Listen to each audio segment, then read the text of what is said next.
Hi అండి. Hi అండి, నమస్కారం. సో ఇప్పుడు మనకు కొన్ని వారాలు ఇప్పుడు ఆంధ్రప్రదేశ్లో ఎలక్షన్స్ రాబోతున్నాయి కదా, ఏ గవర్నమెంట్ వస్తుంది అనుకుంటున్నారండి?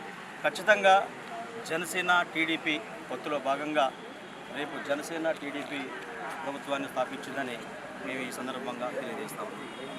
కానీ మీరేవాళ్ళు అంటున్నారు, వైసీపీ లీడర్స్ కానీ ఎమ్మెల్యేలు కానీ ఒకే మాట అంటున్నారు, చంద్రబాబు నాయుడుకి ఏజ్ అయిపోయింది, ఈసారి ఒక్క సీటు కూడా రాదు అంటున్నారు కదా.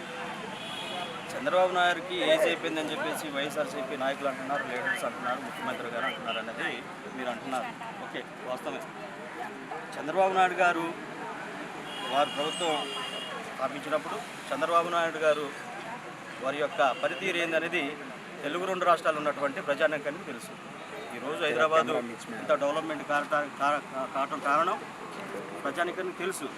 కానీ ఏదో మభ్యపెట్టి ఏదో మాట చెప్పి ప్రభుత్వం రాదు, టీడీపీ ప్రభుత్వం రాదని చెప్పి చెప్పడమే తప్ప దీంట్లో జరిగేది ఏం లేదు. రేపొద్దున ఖచ్చితంగా టీడీపీ జనసేన పొత్తులో భాగంగా ప్రభుత్వాన్ని ఏర్పరుస్తున్నాము.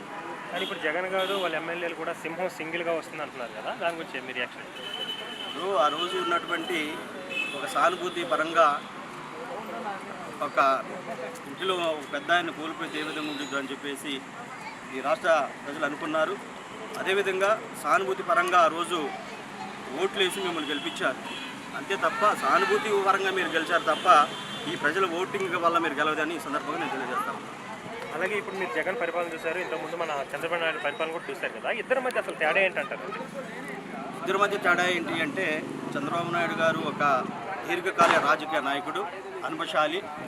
రాష్ట్ర ప్రభుత్వాన్ని, రాష్ట్రంలో ఉన్న ప్రజానికాన్ని ఏ విధంగా చూడాలి, ప్రజా సంక్షేమ పథకాలు ఏ విధంగా చేయాలి, కింద ఉన్నటువంటి కింద లో క్లాస్లో ఉన్నటువంటి పథకాలు ప్రజలకు ఏ విధంగా చేకూర్చాలని చెప్పేసి ఒక రాష్ట్రం ఒక మంచిగా ఉండాలని చెప్పేసి ఒక మంచి ప్రభుత్వాన్ని స్థాపించడానికి ఆయన గారు అనుభవంతో చేసిన మనం ఒకటే ఉదాహరణ, దీనికి హైదరాబాదే దీనికి ఉదాహరణ సందర్భంగా తెలియజేస్తాం.